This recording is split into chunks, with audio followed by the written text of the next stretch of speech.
I got changed to Pabst, and that was. Were you were you Lorraine the whole, like, always, or was that like when you got adopted, did you get? Well, no, Michael. When I got adopted, then, as I say, I didn't know at the time. Then, a child, whether I'd be not Polish, but what I really was, and but I found my, certificate of my mother and father, and so being that they were Hungarian, and I just told Ilona this late, and she was surprised.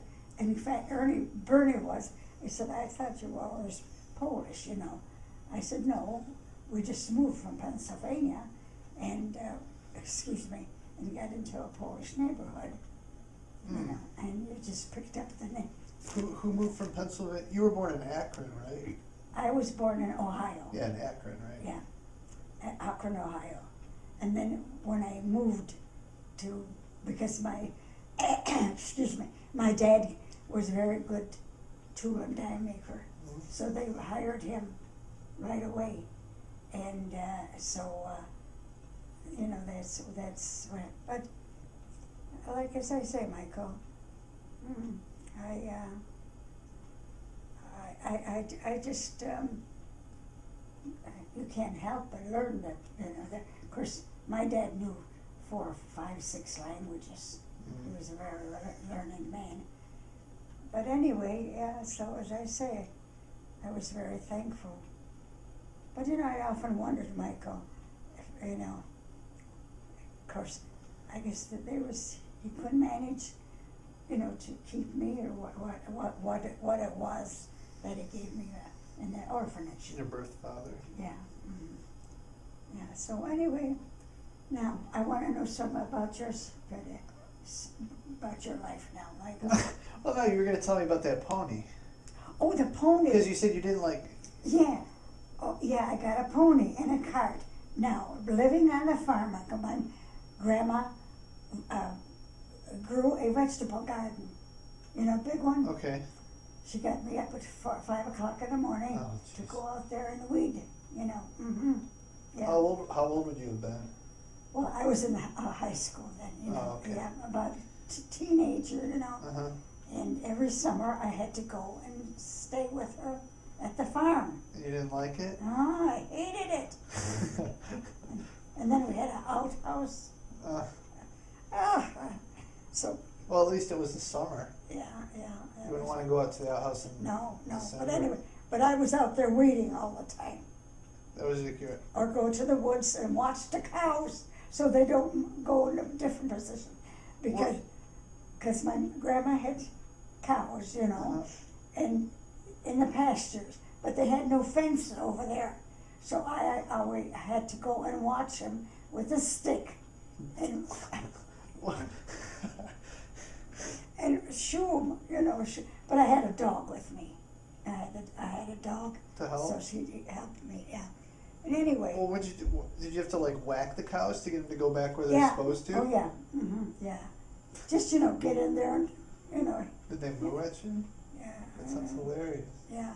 But anyway. Did you say the woods? The cows would get in the woods?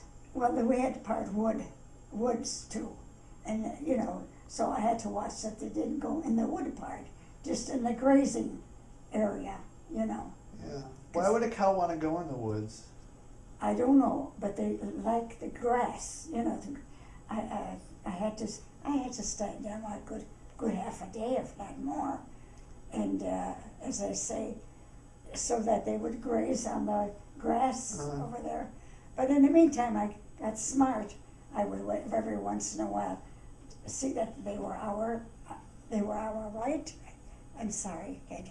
Anyway, so there was blackberries, blueberries. So I always would pick them up. Oh, yeah. You had to pick them up and bring them home. But my grandma was a good woman, but she was real old-fashioned and a really Hungarian, and she worked, yeah. What are Hungarians like? Well, they're a nice group of people, but as I say, in her part of the gypsies. Uh-huh. What I mean is, you've seen their costumes, the way they used to wear their clothes, Michael. Uh-huh.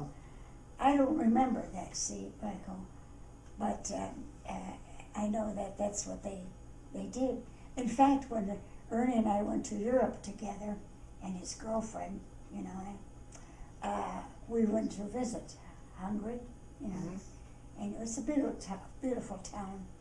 And the ladies, a lot of them still in their old-fashioned long skirts, you know, custom, and they used to wear these turbans, like, you know, like it was a scarf, Okay, yeah. and they put the scarf, and then they have it, you know, coming down here, you know what I mean? So anyway, Michael, as I say, yeah, and my grandma taught me some Hungarian dancing. You know? Oh, Yeah, in the old-fashioned kind, a you lot know. of twirling, I imagine. No. But anyway, as I say, it was interesting. But So why did they get you a pony then when you were on the farm? because that's what I want to tell you.